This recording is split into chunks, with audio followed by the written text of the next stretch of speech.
우리 함께 은혜 받으실 말씀은 사도행전 1장 4절에서 8절 말씀입니다.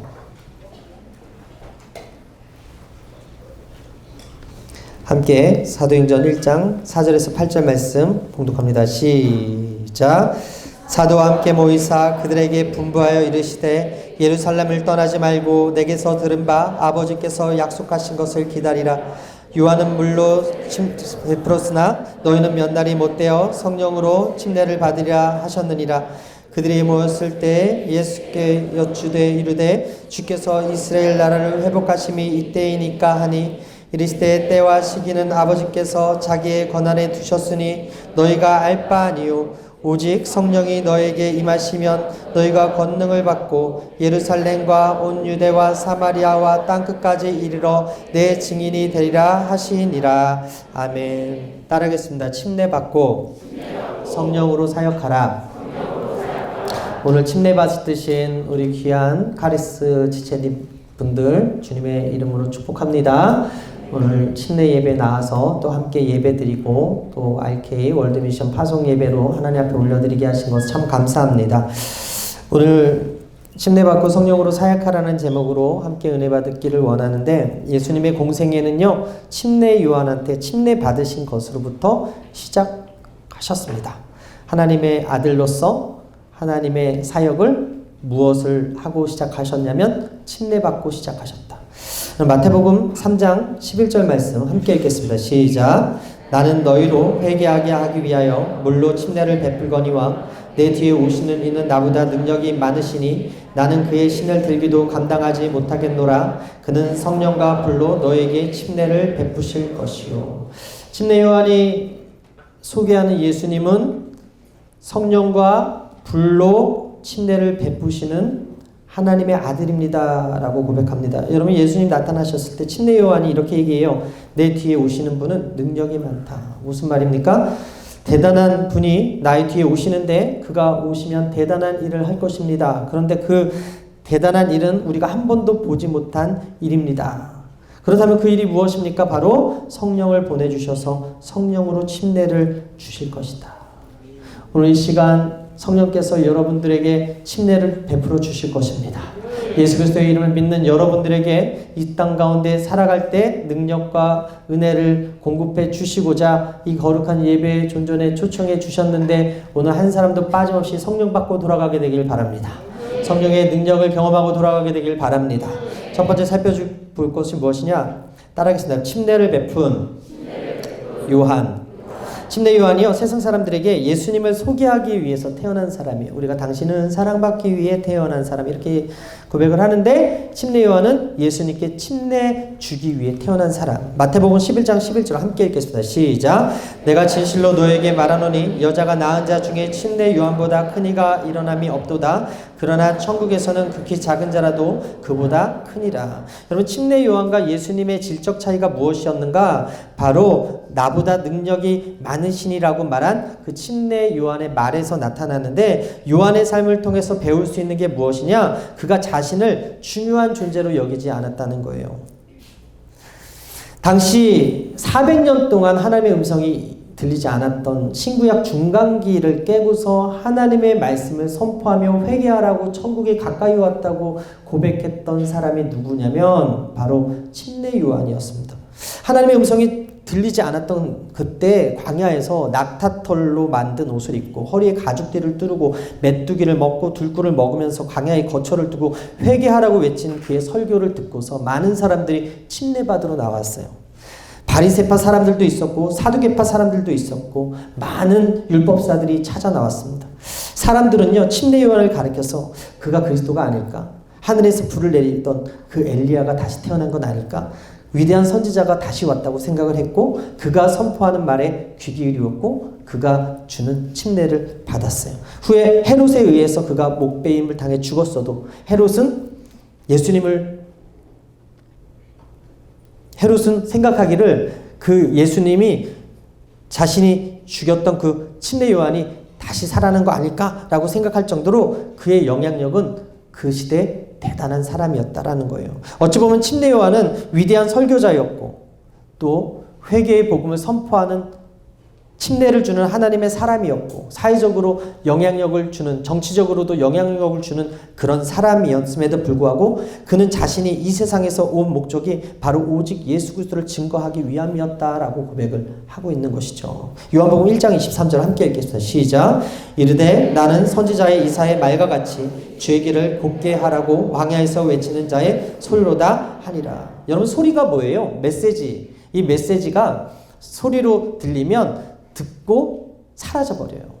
그래서 그 소리 놓치지 않으려고 녹음하는 사람도 있고 그 소리 놓치지 않으려고 이렇게 영상으로 만드는 사람도 있는데 여러분 이는 침례 요한의 삶과도 너무나 비슷하게 닮아서 대부분 사람들은 자신을 매우 중요한 존재로 여겨요. 그런데 침례 요한은 자신은 예수님의 신발끈조차도 묶을 수 있는 그런 자격도 없다 라고 고백을 하거든요. 요한복음 1장 6절에서 7절 함께 읽겠습니다. 시작. 하나님께로부터 보내심을 받은 사람이 있으니 그의 이름은 요한이라. 그가 증언하러 왔으니 곧 빛에 대하여 증언하고 모든 사람이 자기로 말미암아 믿게 하려 함이라. 따라합니다. 자기로 말미암아 믿게 하려 함이라. 침례 요한을 통하여서 믿게 하려 했다는 거죠. 자기로 인해서 사람들이 예수 그리스도를 믿게 하는 것, 이것이 침례 요한이 예수님을 증거하는 목적인 동시에 주님의 도구로서 침례 요한이 지켜야 할 삶의 자리였다라는 거예요. 여러분 오늘 이 시간 여러분을 통해서 예수님이 증거되기를 바랍니다. 여러분들을 통해서 예수님이 믿어지게 되기를 바랍니다. 그는 광야에서 지내면서 메뚜기와 들풀을 먹고 낙타털로 만든 옷을 입으면서 바위틈에서 잠을 잤지만 그의 머릿속은 오직 예수님으로 가득 찼던 사람이에요.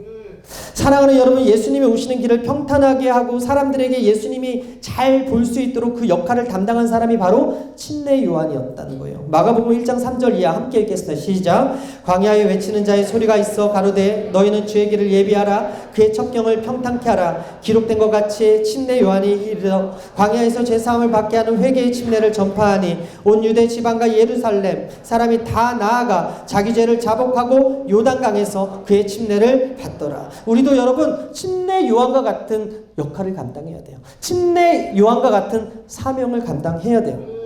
외치는 자의 소리가 되어서 메시지가 남아야 돼요. 외치는 자의 소리가 되어서 예수 그리스도만 남아야 돼요. 우리 자체는 사라져야 된다는 거예요. 여러분들이 RK를 가고 여러분들이 월드미션을 가고 여러분들이 침례 받고 나서 삶의 현장에 파송받았을 때 여러분 자체는 사라지고 예수님만 드러나고 예수님만 나타나고 예수님의 이름만 높아지는 사역이 되기를 주님의 이름으로 축원합니다.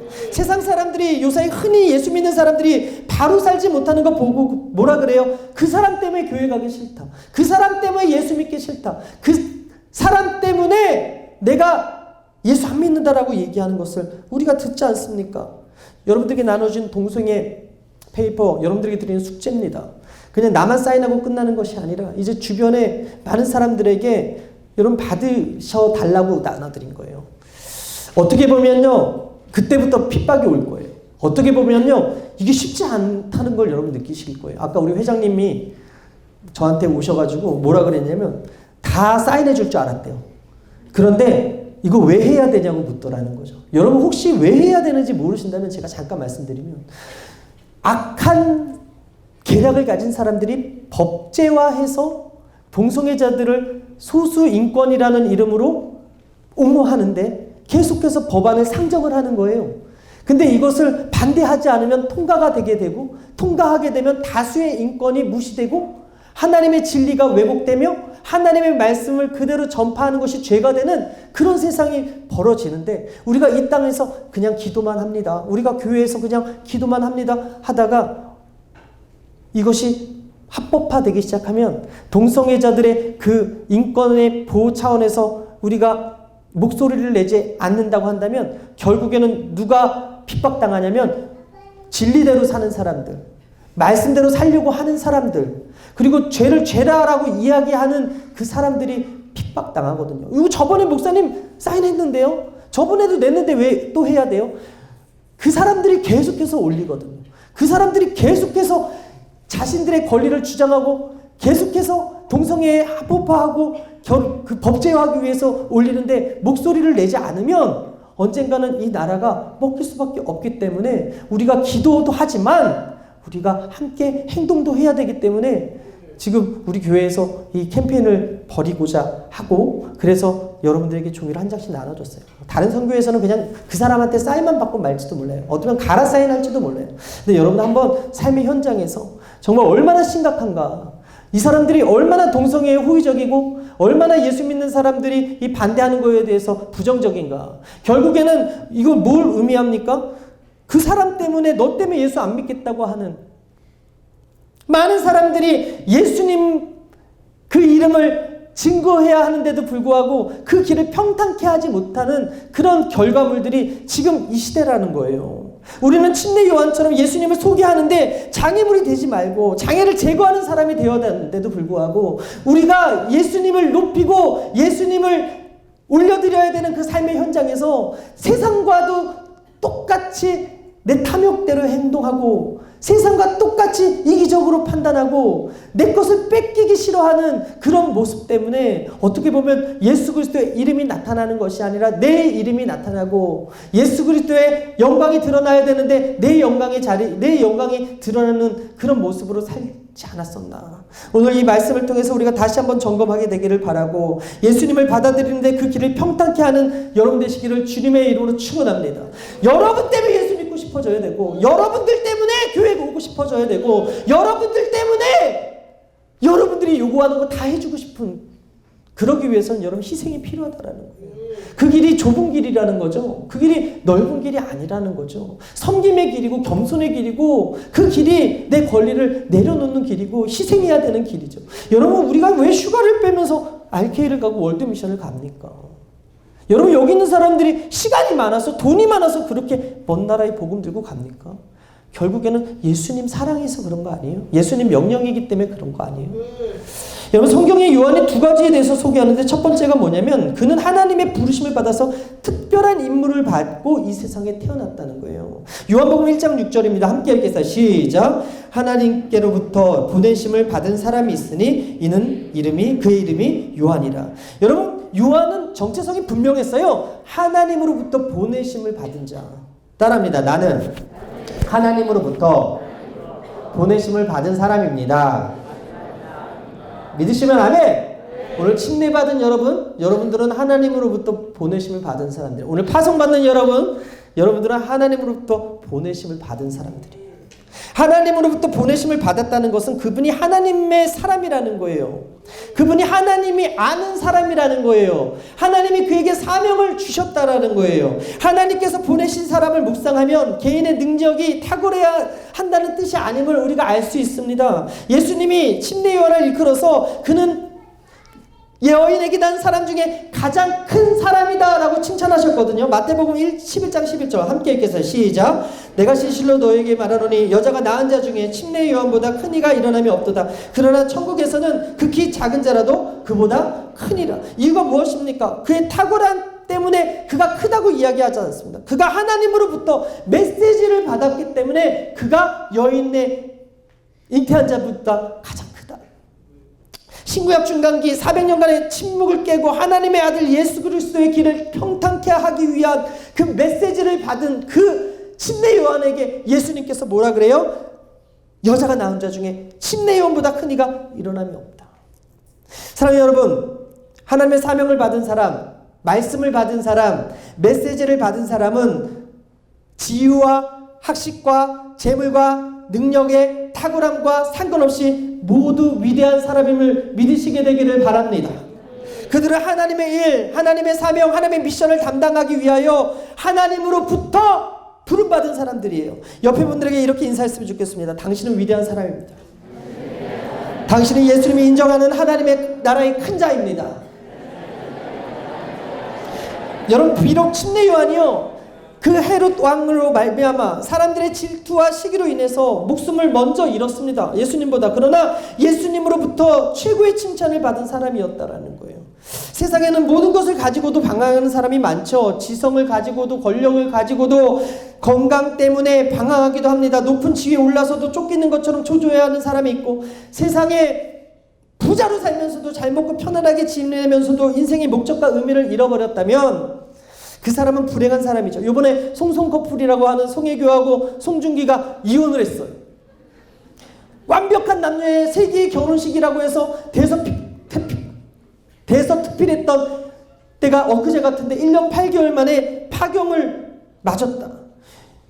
여러분, 우리가 무엇을 봅니까? 보이는 게 다가 아니라는 거예요. 행복은 멋있는 남자하고 예쁜 여자가 결혼해서 이룰 수 있는 것이 아니라는 거예요. 행복은 소유의 많고 적음이 있는 것이 아니라는 거예요. 인생의 목적을 분명히 알 때 비로소 행복한 인생이 되는데, 하나님의 복음을 분명히 알고 하나님의 말씀의 뜻이 무엇인지 분명히 알고 사는 사람이 진짜 행복한 사람이다. 길고 가늘고 오래 사는 것이 행복한 것이 아니라 자신의 사명대로 뜻을 이루며 사는 삶. 침례 요한이 비록 예수님보다 일찍 죽었다는 것은 무엇을 의미합니까? 예수님의 공생애가 30살에 시작했고 침례 요한이 예수님보다 1살 더 위였거든요. 그러면 침례 요한은 31살에 죽은 거예요. 인생의 목적이 장수라면 오래 사는 사람이 행복하겠지만, 여러분, 인생의 목적은 장수가 아니라는 거예요. 인생의 목적이 돈이라면 우리가 부자 돼야 행복하겠지만, 그렇습니까? 인생의 목적이 최고의 결혼이라서 최고의 배우자랑 결혼하는 것이라면, 그것이 행복이라면 우리가 그렇게 살아야 되겠지만, 송혜교와 송중기가 헤어지는 거 보고서 아, 저것도 행복한 거 아니구나라는 건 우리가 뉴스를 통해서 볼 수 있지 않겠습니까? 여러분, 어떤 사람이 행복해요? 진짜 행복한 사람이 무엇입니까? 우리를 만드신 분의 부르심의 목적을 바로 알고 사명을 바로 알고 분명히 알고 사는 사람이 행복한 사람인데, 그 사람이 저와 여러분임을 믿으시게 되기를 주님의 이름으로 축원합니다. 돈이 없어도, 배우자가 없어도, 건강이 없어도 그 사명과 그 목적을 아는 사람이 행복한 사람이에요. 오늘 하나님의 음성이 들려오시면 아멘. 하나님의 여러분을 향한 메시지가 들려오시면 아멘. 그렇다면 여러분은 목적과 사명이 분명한 사람이에요. 인사하겠습니다. 당신은 행복한 사람입니다. 두 번째, 여러분, 침례자 요한은요, 하나님으로부터 보내심을 받았다. 누구로부터 보내심을 받았다고요? 사실 그는 이 땅에 와서 많은 사람에게 예언자로서 특별한 대접을 받았습니다. 선지자로서 특별한 대접을 받았어요. 그의 설교를 통해서 많은 기득권의 종교인들이 회개하고요, 침례를 받았어요. 하지만 그는 항상 나는 요한이라는 이름을 가진 사람이다 라고 이야기했어요. 내 뒤에 오시는 이가 더 능력이 많다. 나는 그를 증거하기 위해 이 자리에 있다라고 이야기했어요. 사람은 자신이 조금만 잘났다는 생각이 들면 어떻게 합니까? 하나님 빛에 높아지려는 성향이 있습니다. 실제로 여러분, 바울과 바나바가 루스드라라는 곳에 나면서부터 발을 쓰지 못하는 사람을 고친 일이 있습니다. 그때 무리가 바울의 한 일을 보고서 신들의 사람의 형상으로 나타났다 그러면서 그들을 높이기 시작하는데, 사도행전 14장 11절에서 15절에 이렇게 기록합니다. 좀 긴데 우리 함께 읽겠어요. 시작. 무리가 바울의 한 일을 보고 루가 오니아 박원으로 소리 질러 이르되 신들이 사람의 형상으로 우리 가운데 내려오셨다 하여 바나바는 제우스라 하고 바울은 구중에 말하는 자이므로 헤르메스라 하더라. 시에 제우스 신당의 제사장이 소와 화환을 가지고 대문 앞에 와서 무리와 함께 제사하고자 하니 두 사도 바나바와 바울이 듣고 옷을 찢고 무리 가운데 뛰어들어가서 소리질러 이르되 여러분이여 어찌하여 이러한 일을 하느냐? 우리도 여러분과 같은 성정을 가진 사람이라. 여러분에게 복음을 전하는 것은 이런 헛된 일을 버리고 천지와 바다와 그 가운데 만물을 지으시고 살아계신 하나님께로 돌아오게 함이니라. 따라합니다. 살아계신 하나님께로 돌아오게 함이라. 여러분, 기도하고 나아가면 선교지에서 기적이 일어날 거예요. 기도하고 나아가면 오늘 침례받은 여러분들의 인생 가운데 기적과 치유와 이사와 귀신이 쫓아가고 병든 자가 손을 얹고 기도하면 낫는 역사가 일어날 줄 믿습니다. 그런데 그 뜻이 뭐예요? 살아계신 하나님에게로 돌아오게 하는 것이다. 내가 침례받은 이유, 내가 파송받는 이유, 내가 그 자리에 있는 이유, 그것은 바로 살아계신 하나님께로 그 사람이 돌아오게 하려 합니다. 이 분명한 목적을 가지고 보내심을 받은 자가 누구다? 바로 저와 여러분들이다. 사람은 본질적으로 신이 되려는 유혹이 약한 존재죠. 그래서 특별히 대한민국에 예수님이 많아요. 성령님이 많아요. 엘리야와 모세가 많아요. 자칭 하나님이 많아요. 통일교 문선병, 신천지 이만희, JMS 정명석, 구원파 박옥수, 어머니 하나님 장길자, 더 나아가서 공산주의의 수장인 김정은. 우리나라의 이단교주가 그렇게 많은 이유가 뭡니까? 높아지려고 하는 교만 때문에 그렇습니다. 여러분, 침례는요, 내 안에 자아가 죽고요, 예수님이 주인 되어 살겠다는 영적 결혼식이에요. 파송받는 것은요, 내 이름을 높이기 위한 것이 아니라 주의 이름을 높이고 주의 영광이 드러나는 그 땅에 내가 사명자로 가겠습니다라는 헌신 아닙니까? 그런데 이단 교주들은요, 그 자리를 자신이 되어서 인간이 쉬리에 되어버린, 그래서 그 인간을 따르는 수많은 사람들이 있는 그 안타까운 현실을 우리가 보면서, 여러분, 계명시형이라고 일컫는 사단은 원래 천사였어요. 근데 그가 높아지려고 교만해지자 어떻게 됩니까? 천사가 마귀가 됐습니다. 천사가 사탄이 되었습니다. 이사야 14장 12절 이하 함께 읽겠습니다. 시작. 너 아침의 아들 계명성이 어찌 그리 하늘에서 떨어졌으며 너 열국의 엎은 자여 어찌 그리 땅에 지켰는고 내가 내 마음에 이르기를 내가 하늘에 올라 하나님의 뭇별 위에 내 자리를 높이리라. 내가 북극 지폐의 산 위에 앉으리라. 가장 높은 구름에 올라가 지극히 높은 이와 같아지리라 하는도다. 그러나 이제 내가 수월 곧 구덩이 맨 밑에 떨어짐을 당하리로다. 여러분, 사탄이 높아지려고 하자, 천사가 높아지려 하자 그 천사는 마귀가 됐어요. 이처럼 인간은 늘 자신이 특별하다고 남들보다 뛰어난 존재라고 생각하고 주위로부터 추앙받고 싶어하는 유혹 앞에 놓여 있습니다. 왜? 마귀의 유혹이 늘 우리한테 있거든요. 인간은 끊임없이 남을 짓밟고 올라서서 대접받으려고 하죠. 여러분, 예수님을 3년 동안이나 예수님 따라하지 않았던 그 제자들도 예수님 십자가 앞두고 있는 그 상황 속에서도 도대체 누가 큽니까? 누가 우편에 누가 좌편에 앉습니까? 그렇게 논의하지 않았습니까? 그런데 여러분, 예수님이요, 그 밤에 무엇을 하셨습니까? 그들의 발을 씻어주셨다.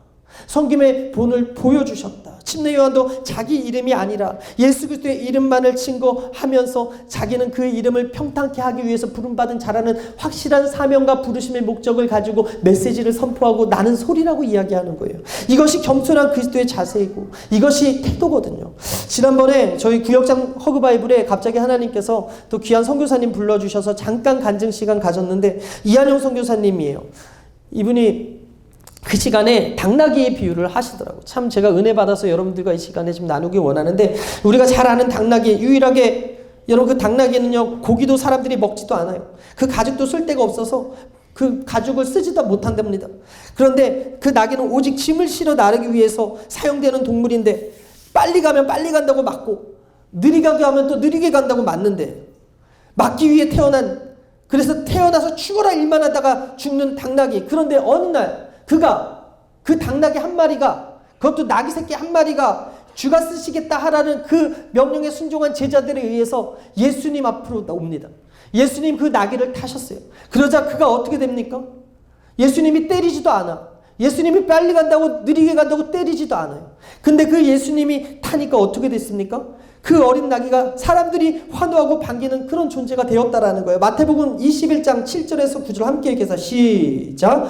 나귀와 나귀 새끼를 끌고 와서 자기들의 겉옷을 위에 얹음에 예수께서 그 위에 타시니 무리의 대다수는 그들의 겉옷을 길에 펴고 다른 이들은 나뭇가지를 베어 길에 펴고 앞에서 가고 뒤에서 따르는 무리가 소리 높여 이르되 호산나 다윗의 자손이여 찬송하리로다. 주의 이름으로 오시는 이여 가장 높은 곳에서 호산나 하더라. 여러분, 나귀가 잘나서 사람들이 호산나 했습니까? 나귀가 잘나서 그들이 옷을 깔면서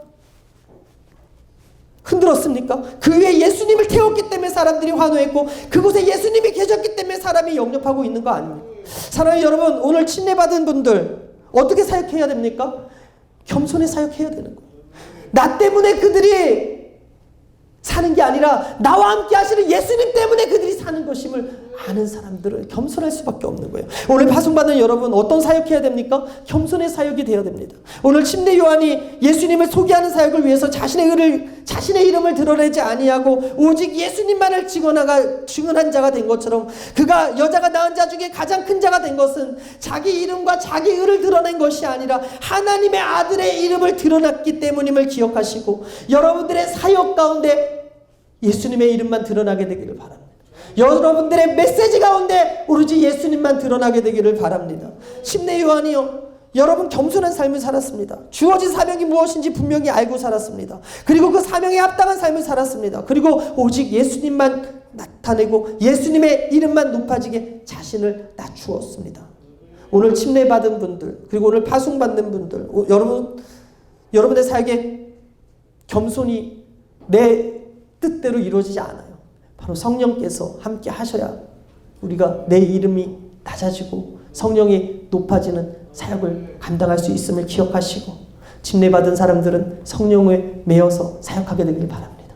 그래서 여러분들의 사역지에서 여러분들의 선교지에서 주의 이름만 높아지게 되기를 주님의 이름으로 축원합니다. 그리고 여러분들의 사역이 그리스도의 이름을 높임으로 말미암아 그 길을 평탄케 만드는 교회 오기 쉬워지고 여러분들 때문에 예수 믿고 싶어지고 여러분들 때문에 여러분들이 요구하는 거 다 들어주고 싶어하는 그런 향기, 그리스도의 향기, 그리스도의 편지로서 빛과 소금으로서 여러분들이 사용되게 했으면 좋겠습니다. 그런 삶을 살지어다. 그런 삶을 살지어다. 마지막으로 부탁드리고 싶은 건 쉽지 않을 거예요. 여러분들이 사인 받아오는 거. 근데 한번 해봅시다. 여러분 정말 진리를 위해서 핍박받는 자가 복이 있다고 그러지 않습니까? 의를 위해서 핍박받은 본 적이 별로 없잖아요. 근데 우리가 동성애 합법화 문제를 우리 교회가 행동하고 있다는 거에 여러분 감사하셔야 돼요. 어떤 교회는 동성애에 대해서 관심도 없으십니다. 그런데 우리 교회는 이 부분에 있어서 민감하게 반응하고 여러분들의 참여를 유도하잖아요. 우리가 함께 이 나라 민족을 위해서 기도한다면 정말 그들을 동성애가 죄다라고 이야기하고 그들을 또 품고 사랑하는 마음으로 우리가 반대할 건 반대하고 돌아오는 자들을 품고 사랑하는 그런 공동체가 우리 공동체였으면 좋겠습니다. 할렐루야. 우리 이 시간 찬양하고 기도하겠습니다.